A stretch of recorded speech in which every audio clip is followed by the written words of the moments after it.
झारखंड के हेमंत सोरेन सरकार में मंत्री जो बड़बोले स्वास्थ्य मंत्री हैं, उनका एक और विवादित बयान सामने आया है।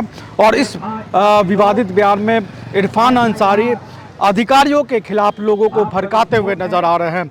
और जो पूरे एसआईआर है, एसआईआर का हवाला देते हुए, एसआईआर का डर दिखाते हुए इरफान अंसारी लोगों को, जो आम लोग हैं उनको एक तरीके से भड़का रहे हैं। और ये कह रहे हैं कि जो अधिकारी बीएलओ आपके घर आपके गांव आए तो उनको बंधक बना लीजिए।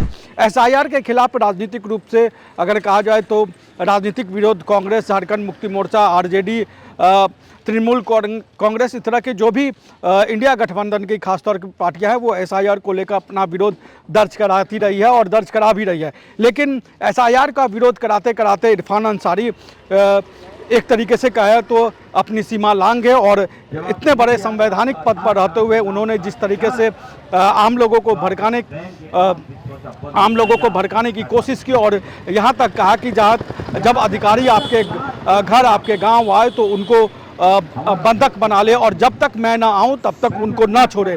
तो जब इरफान अंसारी का ये बयान सोशल मीडिया पे पूरा वायरल हुआ, जो उन्होंने अपने विधानसभा क्षेत्र जामताड़ा के नारायणपुर स्थित एक गांव में दिया, ये जब पूरा बयान वायरल हुआ तो उस पर बीजेपी ने अपने तौर पे कड़ी आपत्ति जाहिर की। और झारखंड के ही पूर्व स्वास्थ्य मंत्री, जो बीजेपी के पूर्व विधायक रह चुके हैं, भानु प्रताप शाही, उन्होंने इरफान अंसारी के इस्तीफे तक की बात कह दी कि उनको इस्तीफा दे देना चाहिए या उनको बर्खास्त करने देना चाहिए। जो जामताड़ा के बीजेपी जिलाध्यक्ष हैं, उन्होंने भी इस पूरे मामले को लेकर, इरफान अंसारी के बयान को लेकर अपनी कड़ी आपत्ति जाहिर की। और उन्होंने कहा कि जिस तरीके से वहां पर जिला पदाधिकारी यानी कि उपायुक्त के रहते हुए, जो उपायुक्त जो होते हैं वो जिला निर्वाचन पदाधिकारी होते हैं और एसआईआर कराने की पूरी गतिविधियां भी उनकी ही निगरानी में होती है। तो उपायुक्त के मौजूदगी में ही जिस तरीके का बयान इरफान अंसारी ने दिया, उस पूरे बयान पर एक तरीके से कार्रवाई होनी चाहिए। और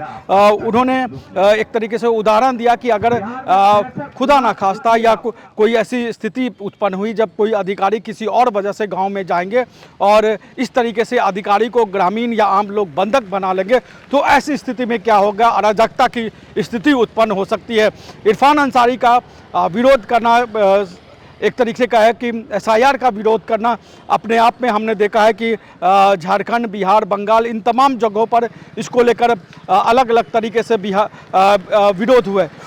विरोध में बयान देना के अपने मायने हैं, अपनी राजनीतिक मजबूरी हो सकती है, लेकिन एसआईआर के बहाने आम लोगों को उकसाना, वो भी इतने बड़े संवैधानिक पद पर रहते हुए ये किसी भी तरीके से जायज़ नहीं ठहराया जा सकता है। तो आप सुनिए कि कैसे उन्होंने बिहार का भय दिखाते हुए कि बिहार में उन्होंने बताया कि किस तरीके से 65 लाख वोट काटे गए, जिससे 80 विधानसभा क्षेत्र प्रभावित हुए और वहां पर महागठबंधन की सरकार नहीं बन सकी, एनडीए की बड़ी जीत हुई, महागठबंधन की करारी हार हुई। तो उन्होंने बिहार का हवाला देते हुए कैसे आम लोगों को, अपने विधानसभा क्षेत्र में आम लोगों को एक तरीके से उकसाने की कोशिश की।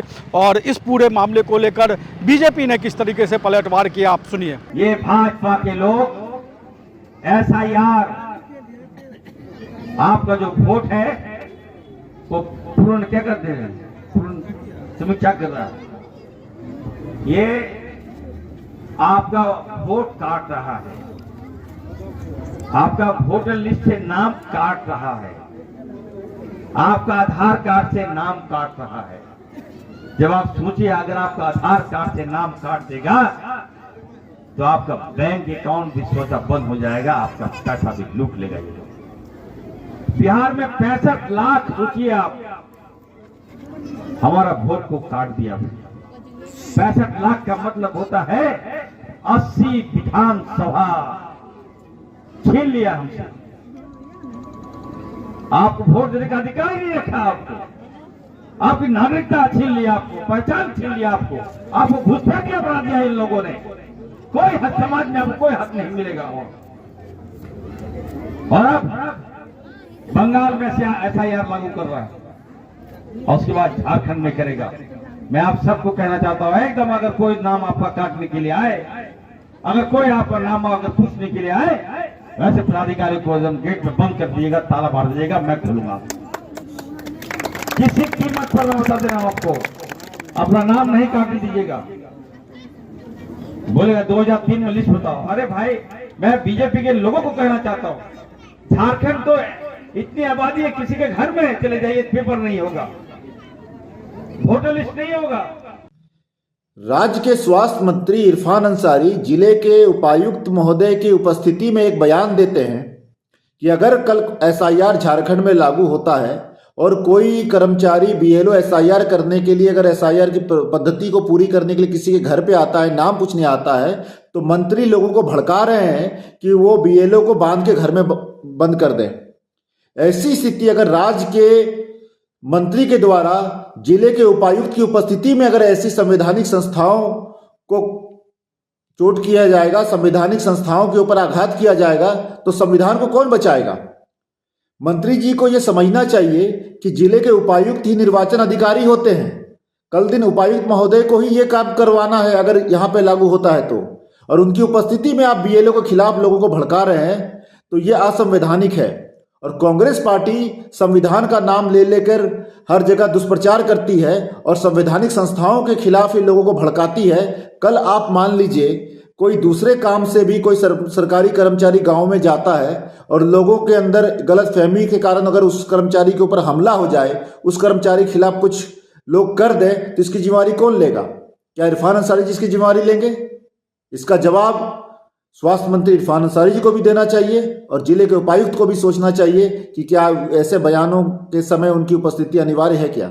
रॉयल इंडिया में आपका स्वागत है। भारत के सबसे विश्वसनीय सोलर मोटर पंप और एमपीपीटी कंट्रोलर निर्माता। रॉयल इंडिया का high performance movable trolley solar water pumping system प्रस्तुत है। बेहतर दक्षता के लिए डिजाइन किया गया और आसानी से ले जाने योग्य। सरकारी परियोजनाओं के लिए अनुमोदित देश भर के कॉन्ट्रैक्टर्स और एजेंसियों की पहली पसंद। एमएनआरई द्वारा अनुमोदित, उल प्रमाणित, उद्योग मानकों के अनुरूप स्वदेशी उत्पाद। सार्थक ऊर्जा समाधान के लिए हमारे साथ साझेदारी करें। आज ही संपर्क करें।